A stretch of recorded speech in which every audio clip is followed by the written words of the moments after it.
Let me guess. Camelot, no? Timberwall, also no? So you're not from the north?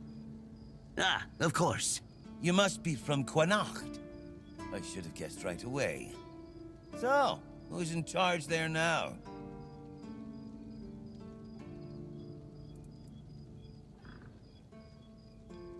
Nowhere? Never heard about it. Must be a shithole like no other. And I think I won't learn much about politics from you. You know, people are talking about rising unrest in the north, and a secret coalition preparing a coup at the highest levels of power. And that whole plague thing is just a tool to reach their final goal.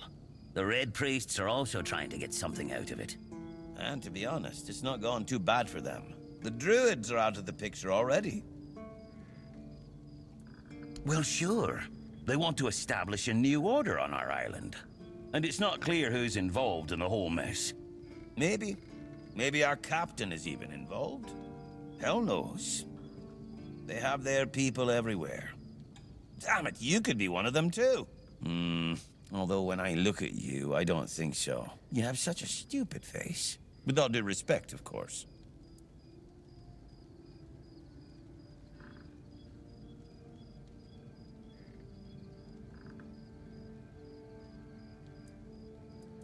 Wait a minute. I'm not suggesting anything here. I'm just thinking out loud. It doesn't make sense that the plague appeared just like that. Out of bloody nowhere? Hell no. It's a high-stakes game.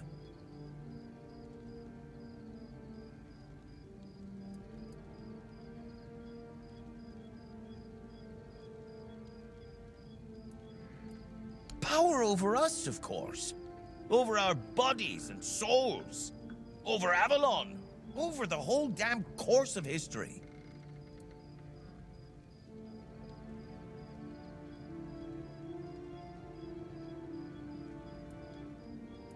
That's the case. Those sons of bitches are good at hiding. They kinda blend in and live among us. It's hard to tell if it's hideous magic or some other tricks.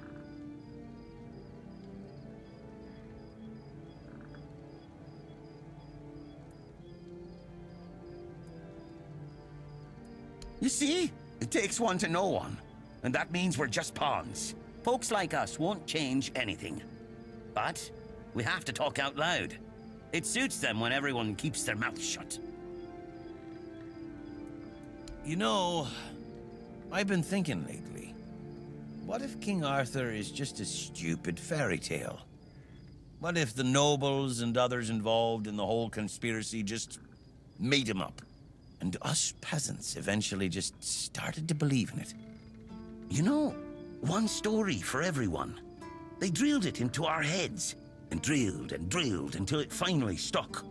And then they built statues, wrote books, and everything else.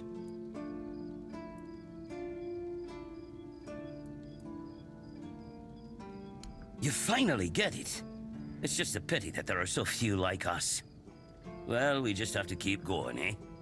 And while we're at it, I have to get back to work. I'm on duty.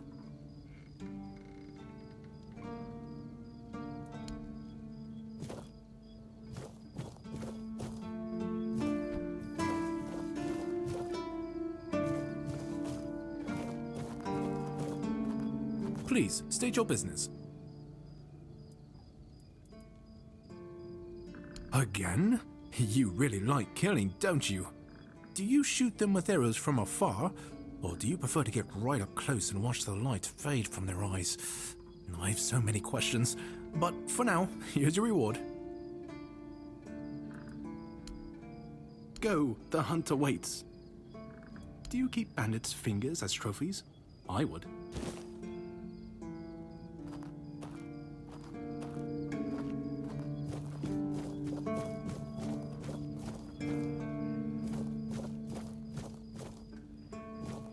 You're back. Did you bring my goods?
Sometimes it's nice to just sit and think.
You need something? You all right, newbie? Have you been to see the refugees? I can't believe poor Cole was put in a cage. Hey, what a mess. Cole came to us with a group of refugees from some nearby villages.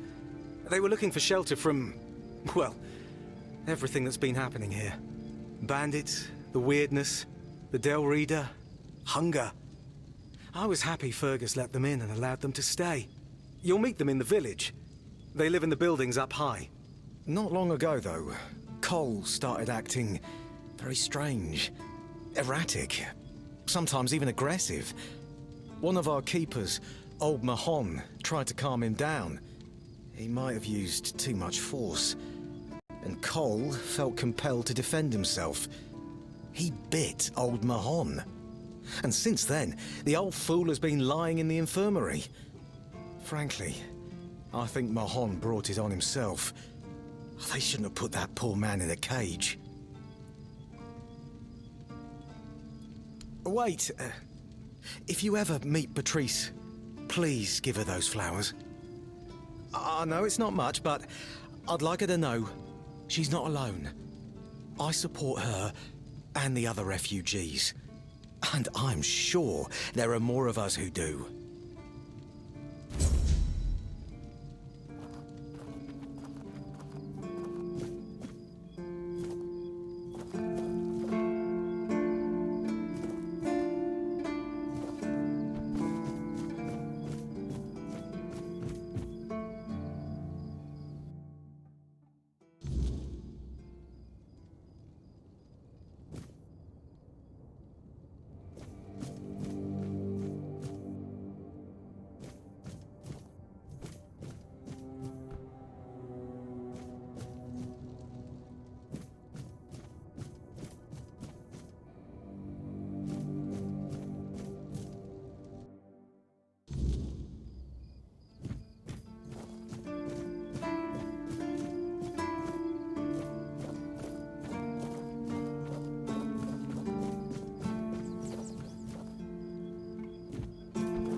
Good to see you again. The pledge today was very interesting, wasn't it? The certainty in Quartermaster Aymer's voice. Beautiful. Makes one eager to start work.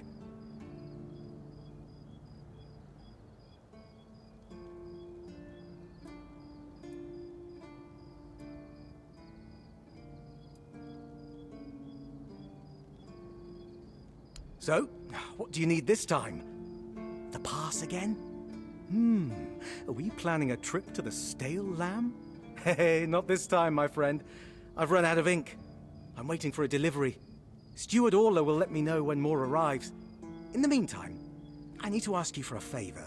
So, you in? For the sake of our long friendship?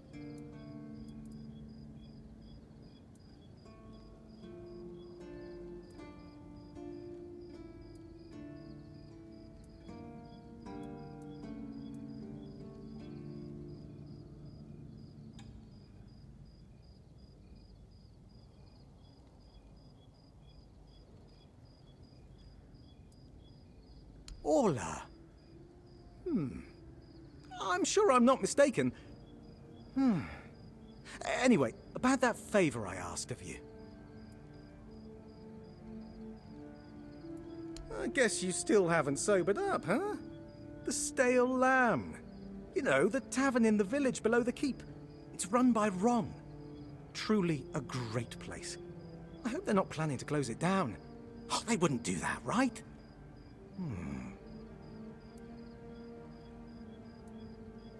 You do know it needs to stay between us. Do you understand? Say you understand.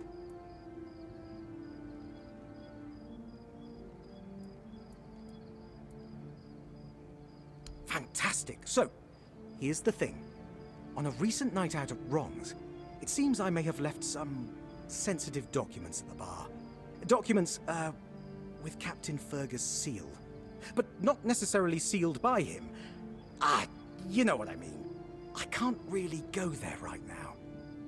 Could you get them back for me? I'm sure it won't be too much of a problem.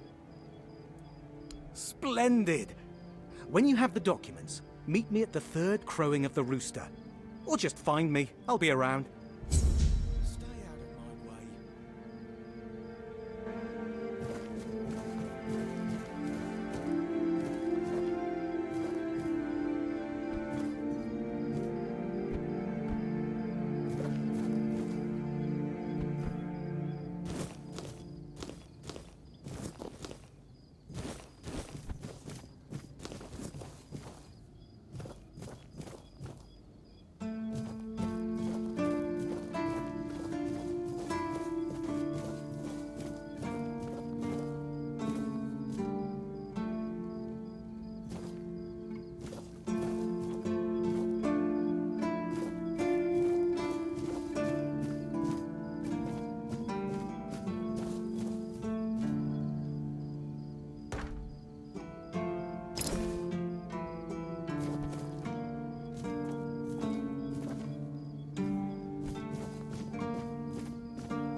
If you're here to see the healer, don't bother.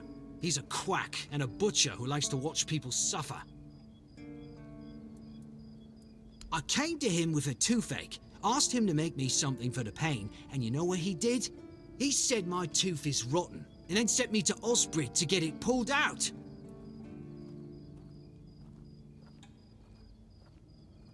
That, and I wouldn't trust him anywhere near my mouth. Don't get me wrong, Osbrit's a decent blacksmith, but he's no good with teeth. With one lad, it took him 3 tries before he got the right one. I'll stick to my grandma's potion for toothache. Or I would, if Heber would stop being such a dick and make it for me. Heber took the recipe from me. And even if I had the recipe, I'm no good at mixing that stuff. Said if I don't know how to make it, I shouldn't have it. And that he doesn't want some questionable homebrew medicine spreading through the keep.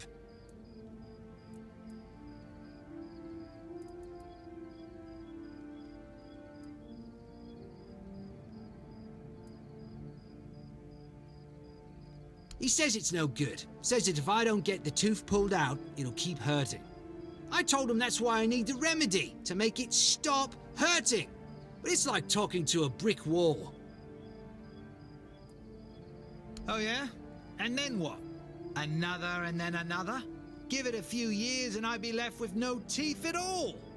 Ah, leave me alone.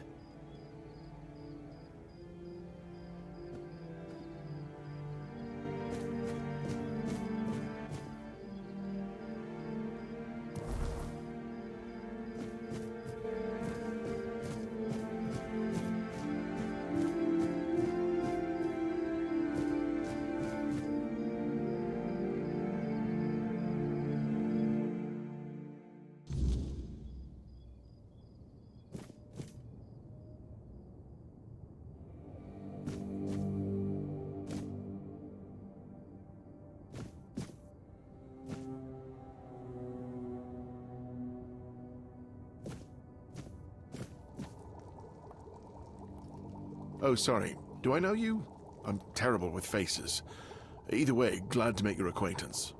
I'm Jan Heber, a physician raised in Camelot and trained in the Royal Academy.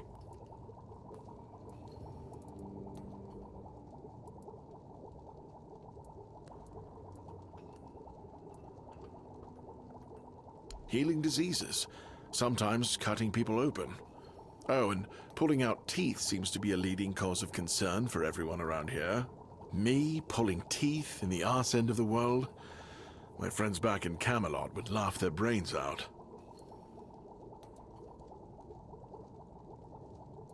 I don't dream about anything anymore, so sleep feels like a waste of precious time. Fortunately, back in Camelot, I found a mix of remedies that can keep me awake for a whole week. It was quite popular in our study group.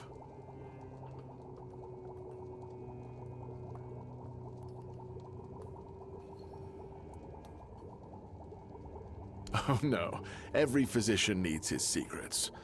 But I can sell you some if you promise not to tell any of the higher-ups. There are side effects. You won't fall asleep for a while, but the moment you do, well, you'll feel like you died and came back to life, only to die again. So you either take the next dose or endure it. I can endure it because I don't have a post to attend to. But our brave soldiers, well, that'd be risky. Well, they already trust my word, and I'll be sure to deny everything. Moreover, I'm in the position to raise my prices or to refuse to sell you medicine, whichever suits my mood. I'm honestly quite offended you're even asking. Is some local witchcraft I've been trying to make sense of. I guess I'll find out when I try it. Experience is the best teacher. Don't worry, I'm not testing anything on the others.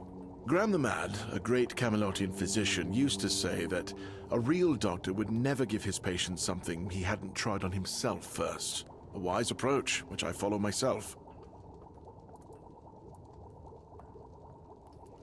The pursuit of knowledge is always dangerous. That's why it's reserved for only the bravest of the brave. It takes true guts to face the unknown, to realize just how little you know and how insignificant you are to the world.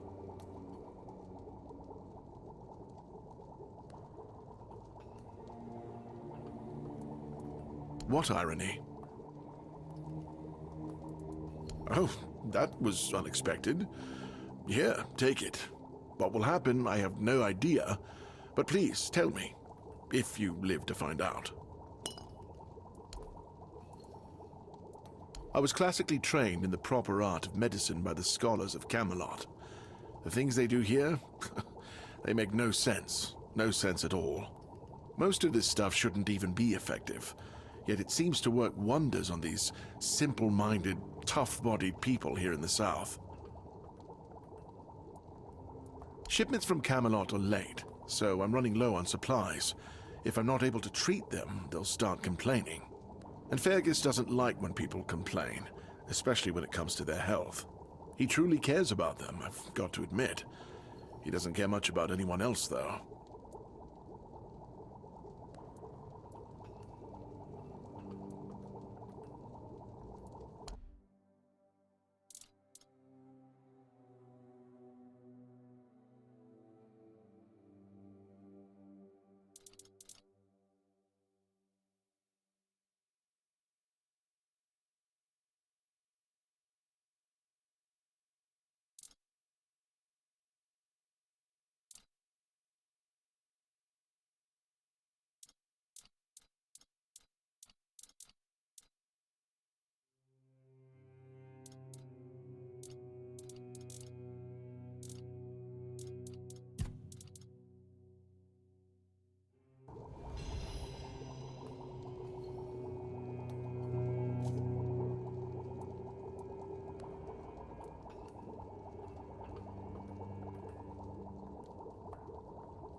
Why would you, though?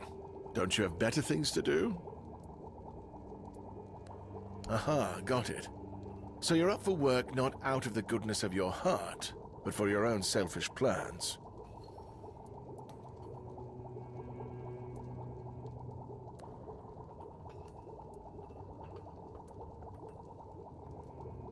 Good point. That is a very good point. But all right, if you're a mercenary, then I do have a job for someone who'd be willing to risk their life in exchange for material goods.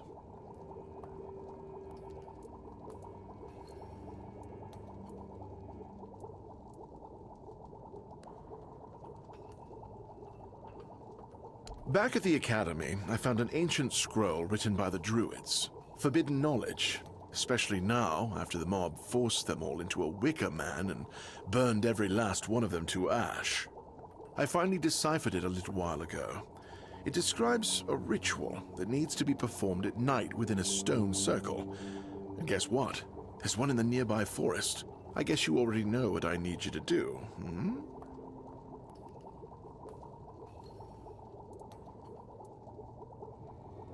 And here I am, thinking that everyone's already heard about the Charred Conclave.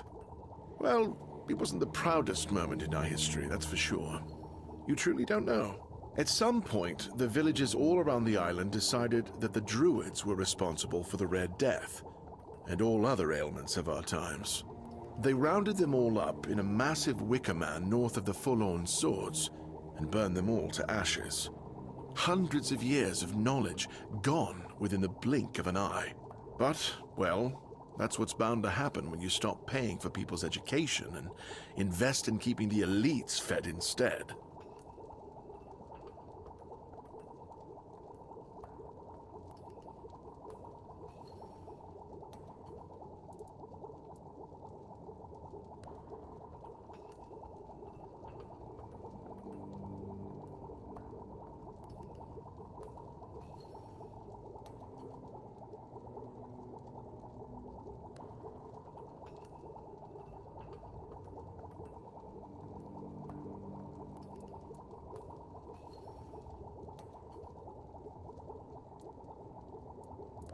That is an excellent question, but I don't know. From what I've been able to decipher, it's a summoning spell to bring something or someone to our world. That being will share its great knowledge with the one brave enough to summon it. I need you to remember what it says and repeat it to me after you're back, word for word. Isn't it obvious? I'm the only medic they have here at the Horns. I'd like to see Fergus's face if he hears about me going out there.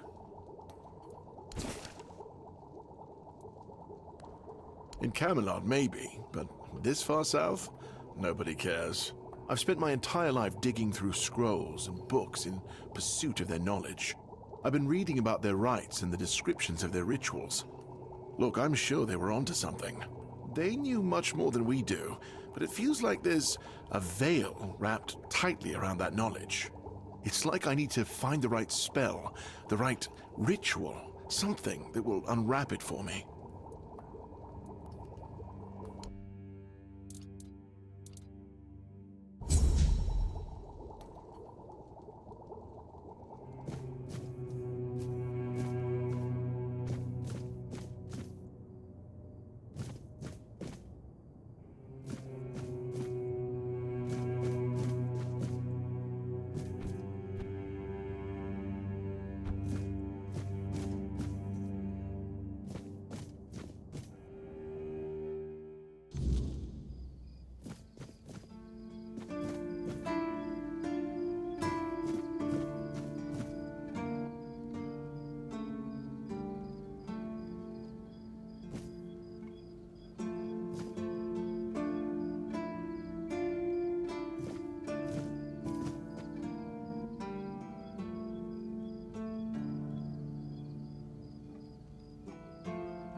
Yes?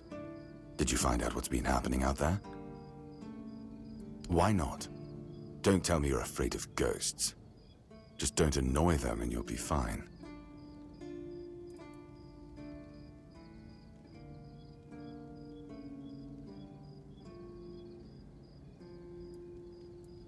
You know where to find me if you come across any more.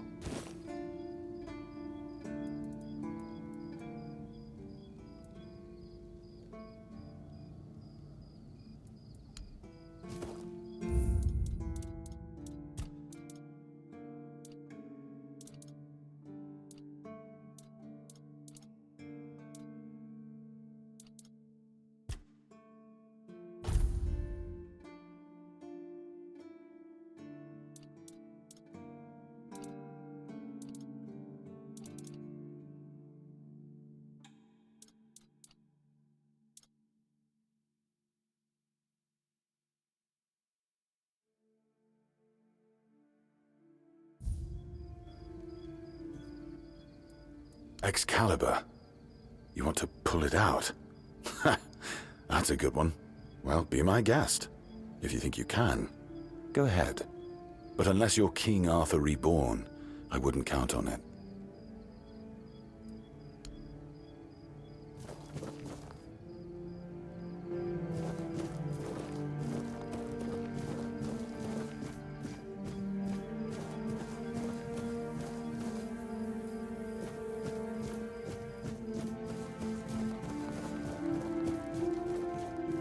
I thought about what you showed me. Thank you for trusting me. I heard rumors a long time ago, back when I was still an acolyte, about the sealed, pitch-black dungeons from which you could hear howling, rattling of chains, and other mysterious noises every night. The mere description of them could frighten a young man. Back then, I thought it was nothing but a tale to scare new adepts into obedience. But several years ago, a traveler came here. He was looking for information about his pregnant wife. She was supposed to go to the island asylum to treat the early symptoms of the Red Death, and we were already quite adept at suppressing those. No wonder her husband was hoping for her safe return. But if she never came back and vanished without a trace, well, it made me wonder. And now this letter. I've decided I can't keep turning a blind eye to what's been happening. It's against the word.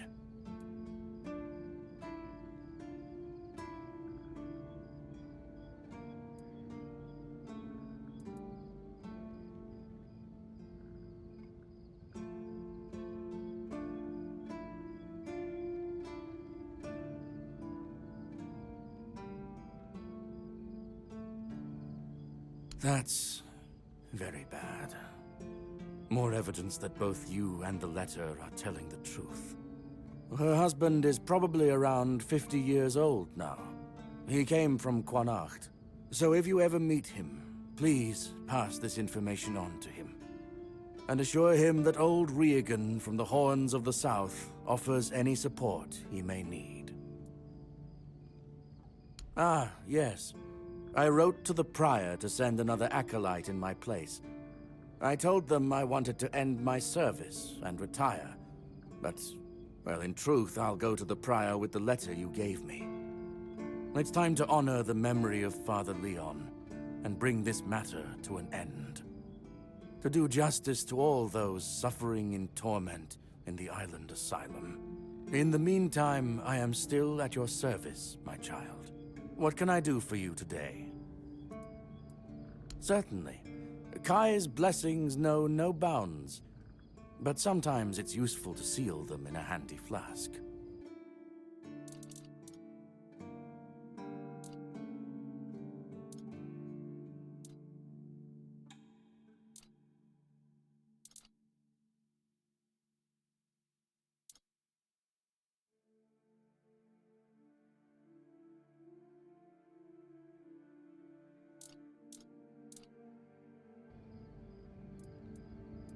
May Kai's word always guide you. In the word, you will find solace.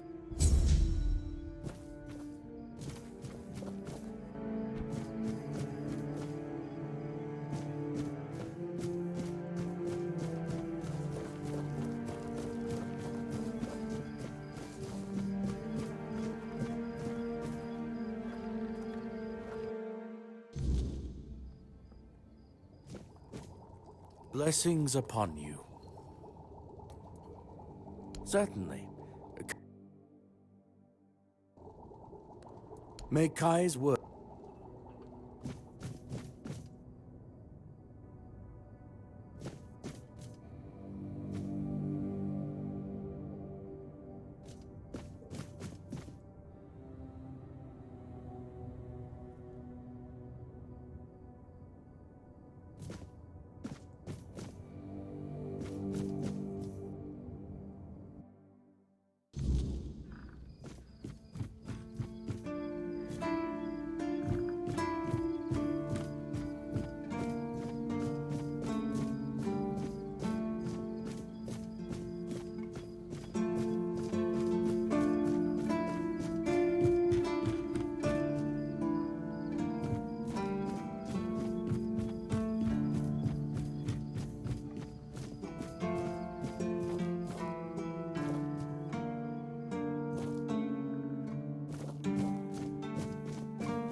What do you think of scale armor?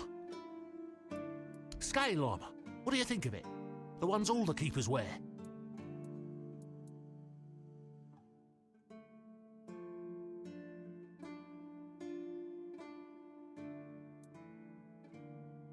Sure, maybe it's easy to make and doesn't restrict movement, but it doesn't provide the best protection. Someone just needs to stab you between the scales and you're done for. The metal armor is much better. That will prevent you from being run through with a polearm or getting shot with a bow. It's also much more comfortable.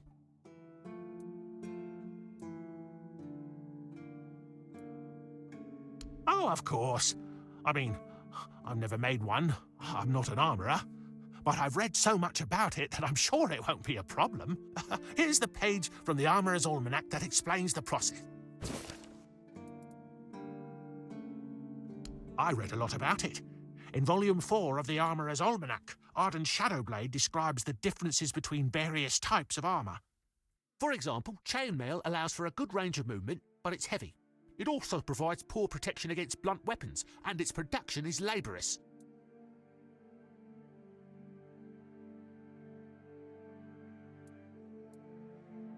No, but I have knowledge from books and a lot of thoughts on the subject, so I know what it would be like to wear different armour. Shadowblade is a moniker. Arden is passionate about weapons and armour. He has great knowledge of materials, techniques and history. A true expert. Everything he writes is interesting. I would love to meet him one day. I told them, but they both said I know jack shit. Besides, the keepers rarely go outside the walls nowadays. Then the quartermaster added that if I don't like our equipment, he could send me out scouting in just my underwear. Perhaps you're right. But if somebody ever stabs me under the scales, I'll go straight to the quartermaster and give him an earful.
This feeling, it was so strong, so real. I remember now, the weight of it, the power. This blade was never just steel. It was a part of me. Yes, the sensation is unmistakable. But it carries more than my soul.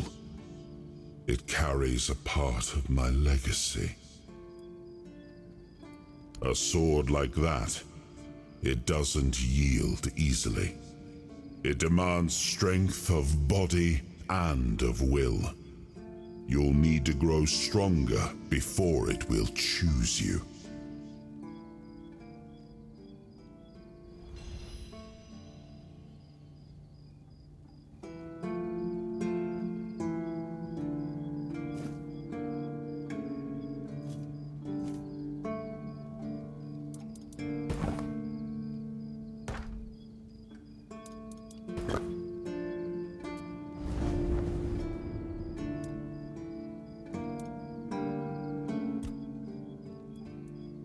It's more than a sword. It's a promise.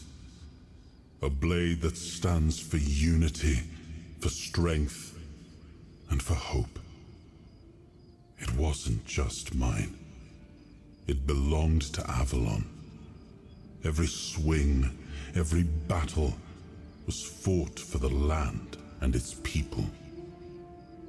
But Excalibur is also a burden. It demands more than just skill. It demands purpose. Without that, then it is just steel.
Welcome to the Museum of the Horns of the South, the southernmost keep under Camelot's jurisdiction.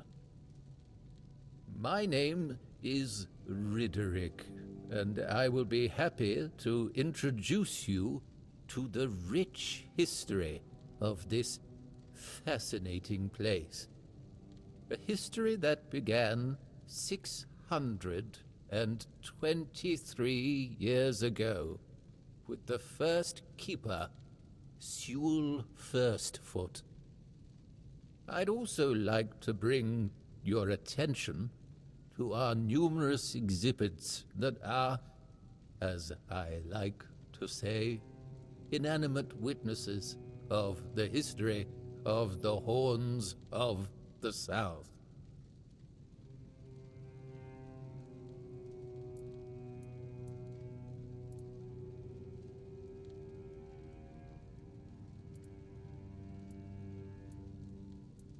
It began in the year 542. It is the crowning achievement of a group of keepers who were fascinated with Sewell Firstfoot. It took them years of tremendous effort to finally open an institution devoted to research and education, worthy of commemorating Sewell's great legacy. The first keeper of the museum was Gladwin Flanagan, who was personally appointed by Captain Berach the Black. I don't doubt it, since Sewell Firstfoot was a remarkable figure, well known to every keeper. Drawing on available sources, we can claim with almost absolute certainty that Sewell Firstfoot was the first man who ever set foot on the island of Avalon. As you can probably guess, that's where his moniker, Firstfoot, comes from.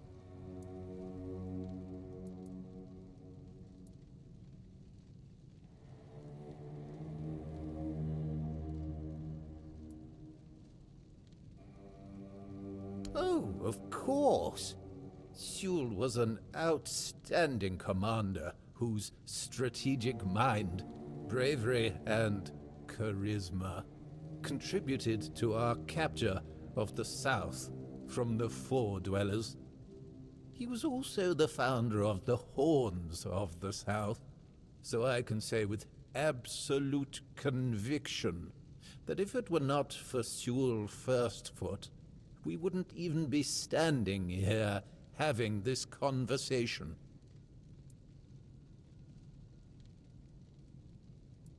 The museum holds a collection of 72 items of the so-called movable, tangible heritage. The collection includes big and small items that represent the world surrounding the keepers of the Horns of the South from the 1st to the 6th century of the Avalonian era. Here you will find militaria, craft tools, everyday objects, furniture, textiles, coins, religious artifacts.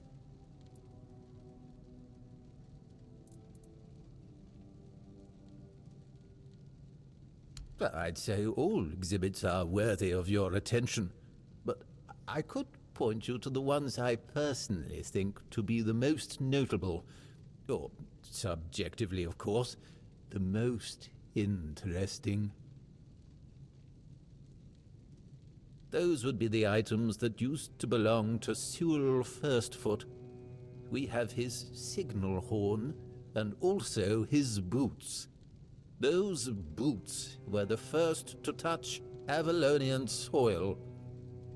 What is also worth mentioning is the tableware used by King Arthur himself during his visit to the Horns of the South in the 15th year of the Avalonian era.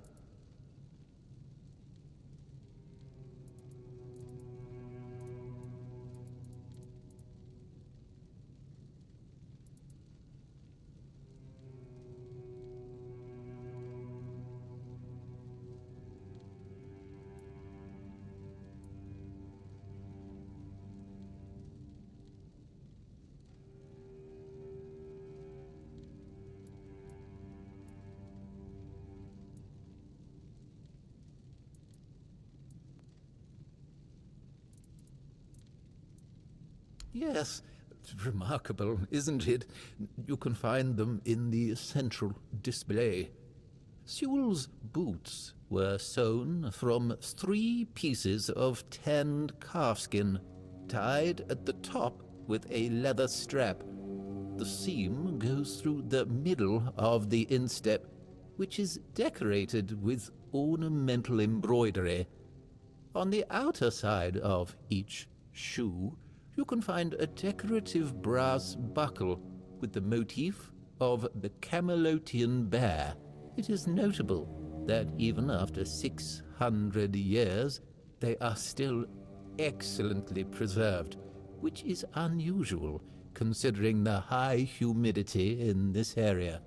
It means that even the keepers of that time must have realized the historical value of Sewell's boots, and therefore made sure to adequately preserve them. It is indeed an interesting exhibit. The horn was used by Sewell during wartime, not only for signaling, but also for intimidation. It is 50 centimeters long and made of the horn of an ox. It is the color of yellowed bone, with some ash-gray discoloration on the narrow end. It has a brass mouthpiece and silver fittings on its wider side and at the middle.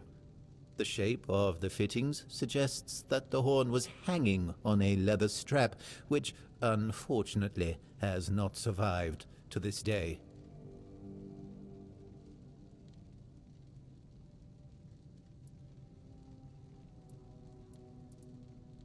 It's a memento of the visit of the legendary ruler of Avalon. Impressive, isn't it? The tableware is made of tin coated with silver. It consists of a plate, a bowl, and a chalice. The edges are decorated with the motifs of Camelot, a crown and a bear. However, those ornaments are of visibly low quality. That detail, and the fact that those are the only wares from that time that have survived to this day, leads us to conclude that this set was cast specifically for that occasion, and that it was finished by a person unfamiliar with this kind of craft, perhaps a blacksmith or an armorer.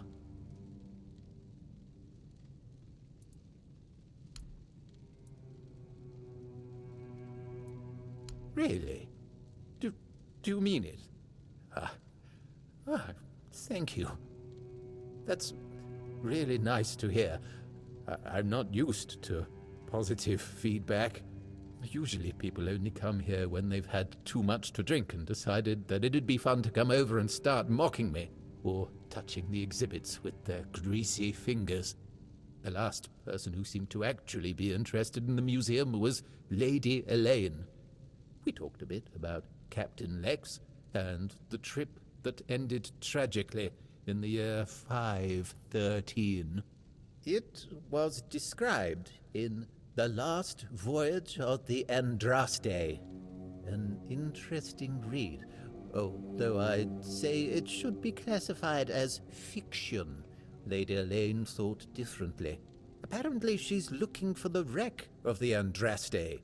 Can you believe that? Definitely. Personally, I believe that people gifted with curious minds should share their observations, for there's always a chance it will result in new developments. You should find Lady Elaine in the tavern, or somewhere close to it. Good luck.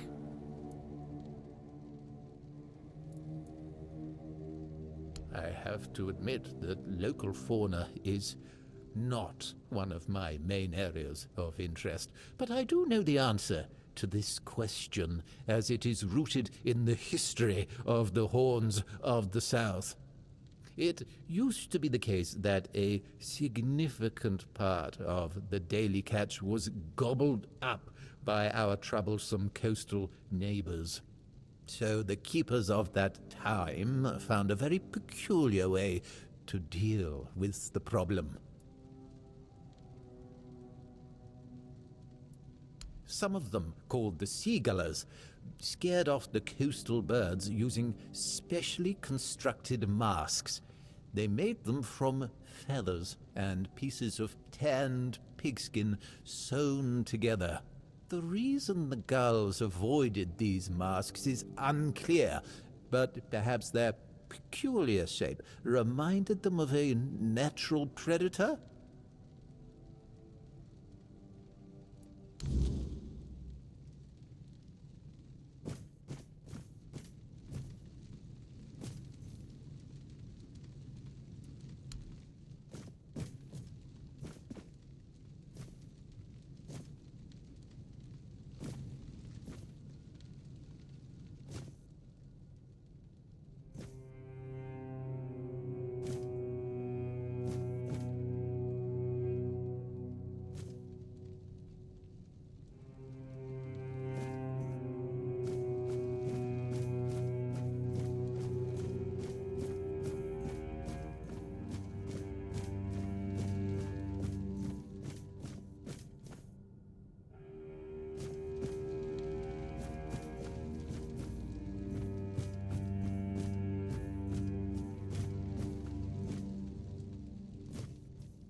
I try not to, but I won't lie. Sometimes I get bored out of my mind.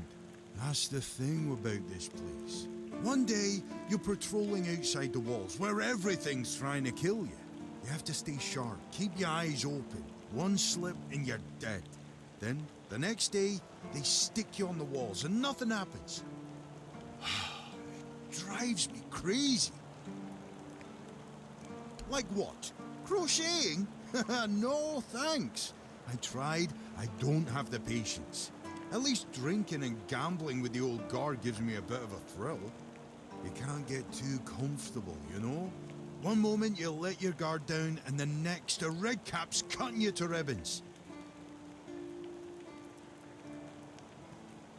Oh, don't even get me started. Now they suddenly realize it's dangerous outside? Just because some Dalriatas showed up at the temple. It's always been dangerous. Locking us up behind the walls only proves we're scared. And we will be. Because there's nothing worse than sitting around, useless, waiting for something to happen. You mean the weird stuff? It's too far. Just weird shadows skirting around the barrier. But that's all. But I hear things sometimes. Especially when it gets real quiet in the dead of night. One time, I could have sworn I heard the old market come back to life. It chilled me to the bone, worse than this damn wind. Stay sharp. You never know what's watching.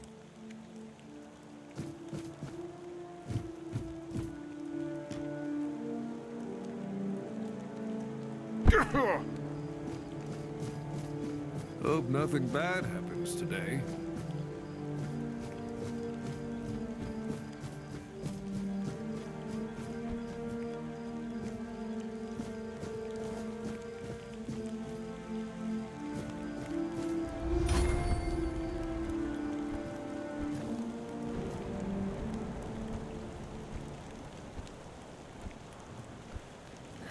Just another peaceful moment.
Hey, you're heading to the village, right? Tiernan should let you in. Take this medicine to my father, will you? Goban is a loud man. You shouldn't have trouble finding him. I can't promise that talking to him will be any fun. Come to me afterwards. Ah, he used to serve too. In fact, he was the builder before me. Now he's just an old fart angry at the world. But a father is a father, right? We may hate each other, but as long as I can help him, I will.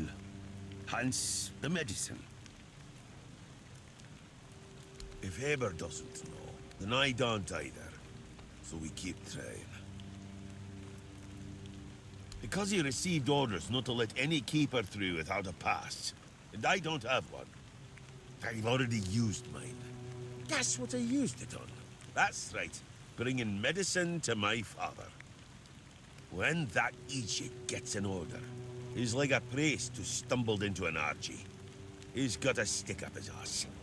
Nothing gets through him. Not all keepers have been here their entire life, you know?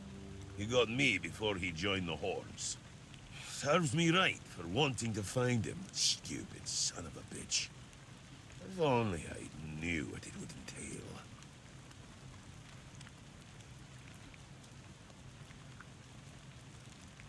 I don't know. Following my old man here was all I ever wanted. Never saw myself as anything else. Tried picturing myself as a husband, a father once. But, nah. I wouldn't know how to raise a kid. I'd just mess them up. Like father, like son, I guess. Well, no, of course not. We're not priestesses of the All Mother. A woman can be an old crone and still devote herself to the All Mother. But a man's got to have some fight left in him to be a keeper. Old enough to hold a sword, young enough to not break under its weight. We all got different roles around the keep, sure. But at the core, we're warriors. Don't forget that. If I had a gold coin for every time someone asked me that, I could fund the damn thing myself. Look, it's Camelot's orders. I get paid to follow them, not to question them. If they want to throw money at us to keep up appearances, that's their problem. I'm not about to stop them. Keep your head down.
Stay quiet, stay safe.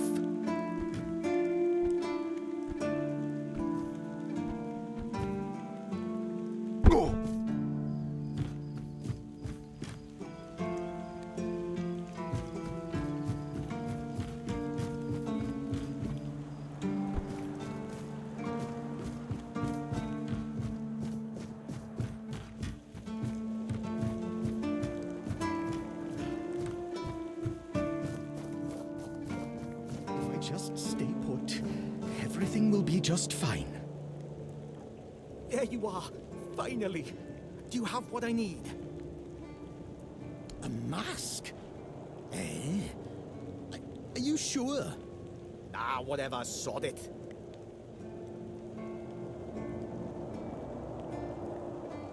Now they'll get what's coming to them, damn rascals. You can go now.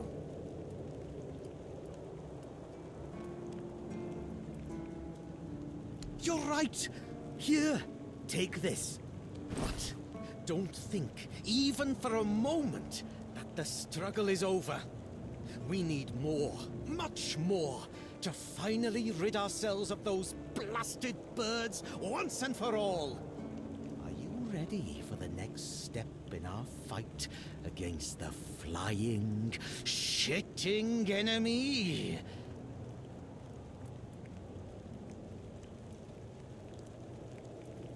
That's the spirit! In a war like this, every ally counts. Look, I've got the perfect seagull trap design right here. You just need to make a few and set them up in some strategic spots, like this one. And those flying pests will surely get caught. We need to work smart.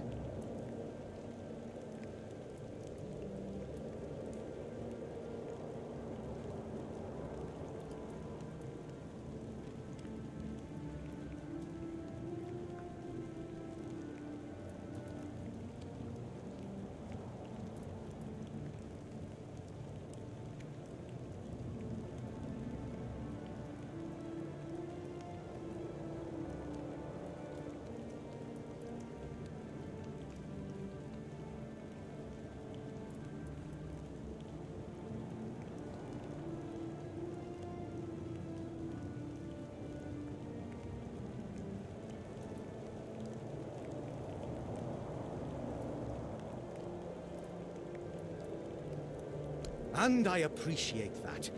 But this war still needs soldiers. And you can be my first officer.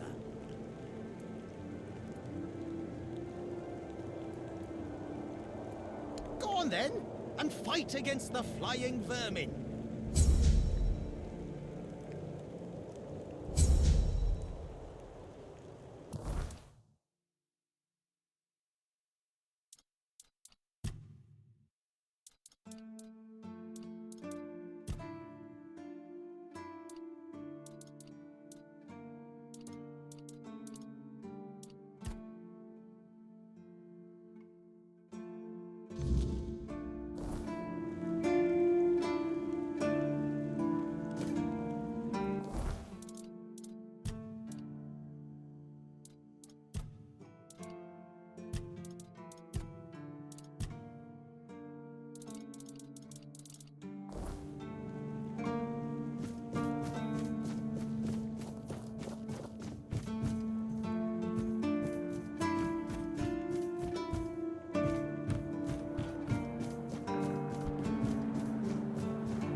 What do you need? This is a prison, not a museum. We don't admire here. We punish. At least, that's what they tell me to say. I'm supposed to be intimidating. Grrr. So the prisoners are scared of me.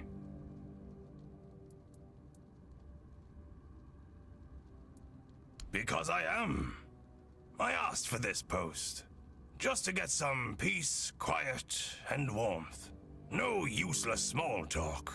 No shrieking seagulls. And none of that cursed biting wind. I'm telling you, it's heaven. And I get to read my books, too.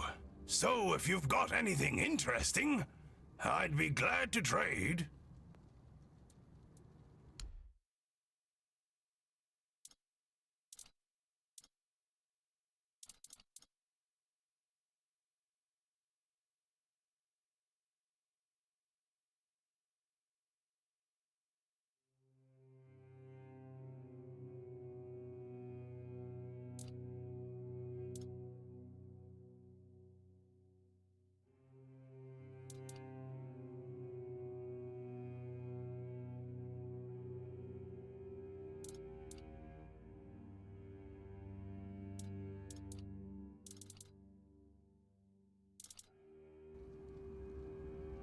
Good day.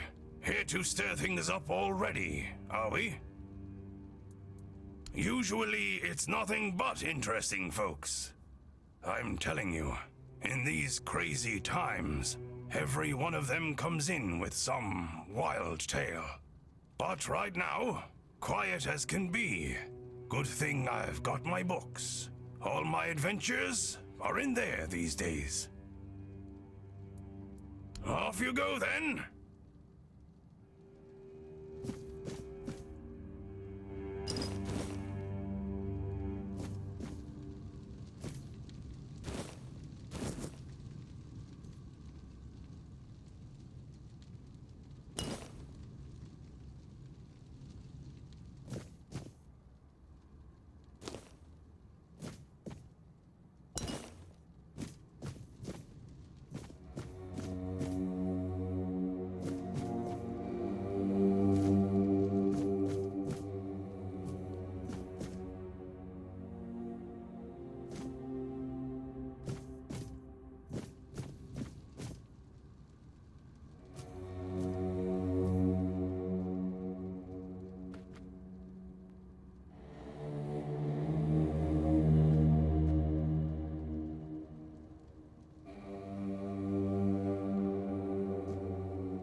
Who are you? What do you want? I don't recognize your face. Hi. I am. They told me it's for my safety, and the safety of others. I don't like it. The keep is supposed to be my home, and yet here I am, locked in a damn jail. That cursed madman from the refugee group bit me. I think his name is Cole. The boys told me he's locked up in a cage now. Good. That's the proper place for animals like him. By the All-Mother, if I'd known he was carrying some foul disease, I wouldn't have gone near them.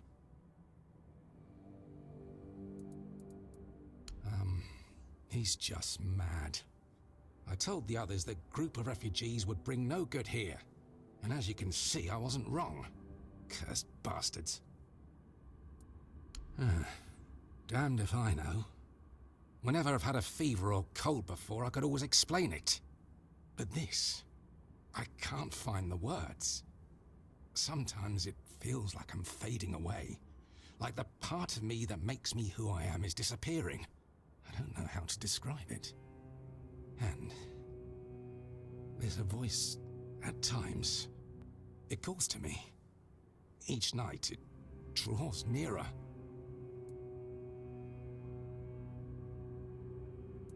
Like a dreadful howl.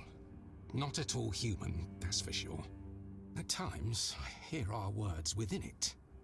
But more often, it's like a noise from deep within the bowels of the earth. Like something very wicked.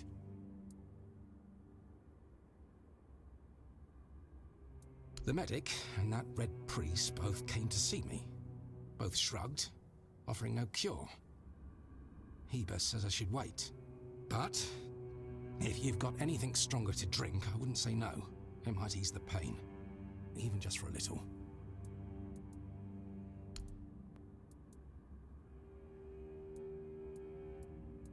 Thanks. That's really nice of you. Hold fast, and steer clear of those strangers. Hold fast, and steer clear of those strangers.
Something.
just fine.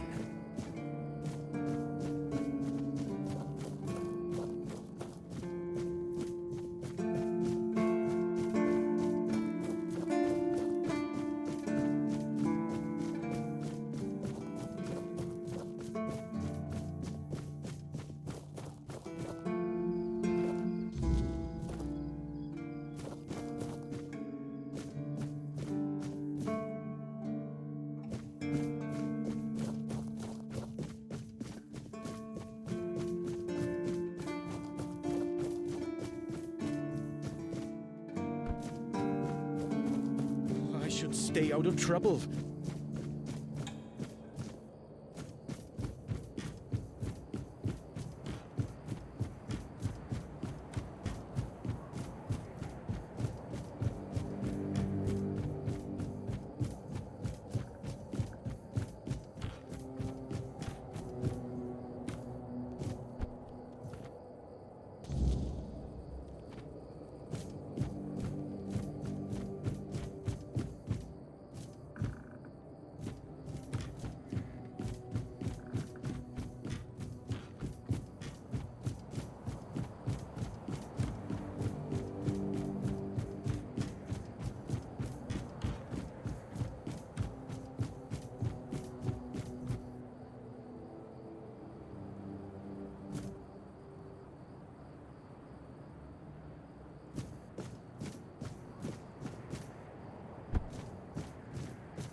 And how did my traps work?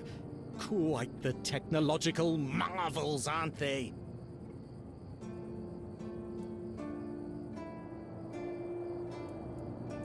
That's what I like to hear. You are an invaluable first officer. But our work isn't done yet.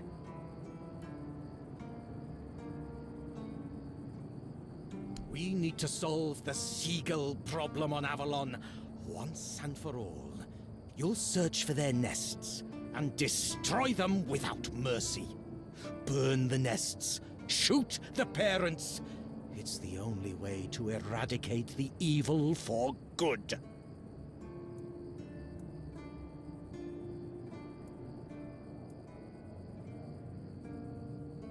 The nests will keep coming back, but don't even think about giving up.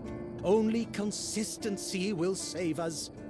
There will be less of them with time, you'll see. Go. Fulfill your mission, my brave first officer.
I knew we'd have to deal with this sooner or later. Time isn't exactly on our side. Mahone's condition worsens with each passing night. It's hard for me to admit, but nobody, including myself, really knows what's going on. Maybe a fresh perspective is exactly what we need. If you find any clues, follow them. I'm only interested in the details, and ideally, the solutions. Let me guess. He's trying to rope you into his campaign against Avalonian seagulls. It's a well-known story. All the Keepers know of Gwylin's obsession, but it's less amusing than it sounds. You see, Gwylin is from a coastal village. His father, a fisherman, worked hard to feed his family. He instilled a deep hatred of seagulls in Gwylin, claiming they were our greatest enemy. He taught his son how to kill them effectively, and insisted they were agents of the Fort Dwellers. Essentially, yes, but he wasn't always like this. When he joined, he just didn't like seagulls and avoided them. I gave him simple jobs away from the walls, and everyone was happy. Until one day, he asked to serve on the walls. I agreed because I thought he'd simply got used to the birds. I had no idea I would be contributing to feeding his obsession.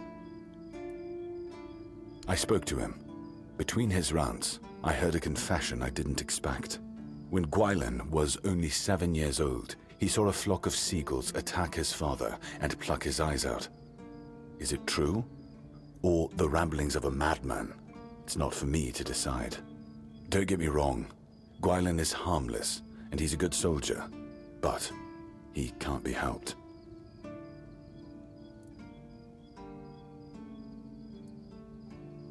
Whatever he's asked you to do, just ignore it. Don't argue with him, it's not your responsibility. If he brings up seagulls, just pretend you didn't hear him. That's what we all do.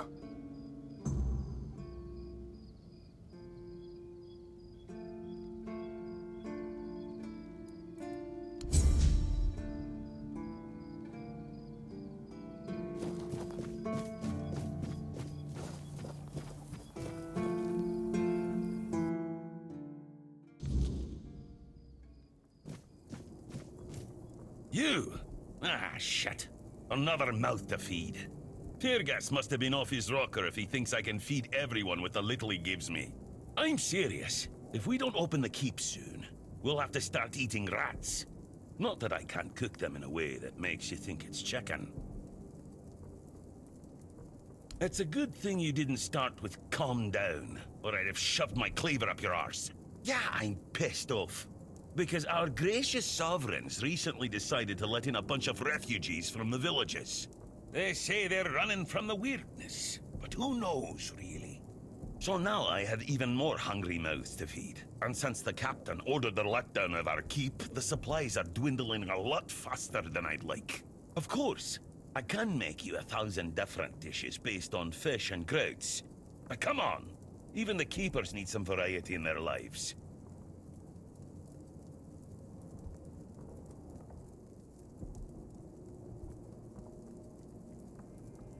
Well, an adventurer, are you? Ah, I'm good for now. But if you find something interesting, you can drop it off here. And, as a sign of goodwill, I'll allow you free reign of my kitchen. If you need to cook something, go ahead. Oh, this is new. Maybe we'll get along after all. The dimwits here never want to learn, only eat. Oh, you're trying to piss me off, aren't you? If you don't like my food, then get lost. Go to Ron's Tavern and stop wasting my time.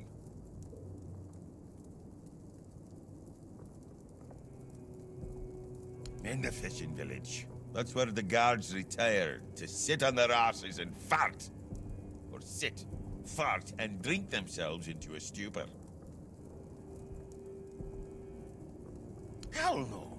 I'd rather stay useful here and drop dead at my stove than waste space over there. If someone's still fit to work but chooses to laze around all day instead, they should be kicked out, not rewarded with free beer.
It's nice to have a break.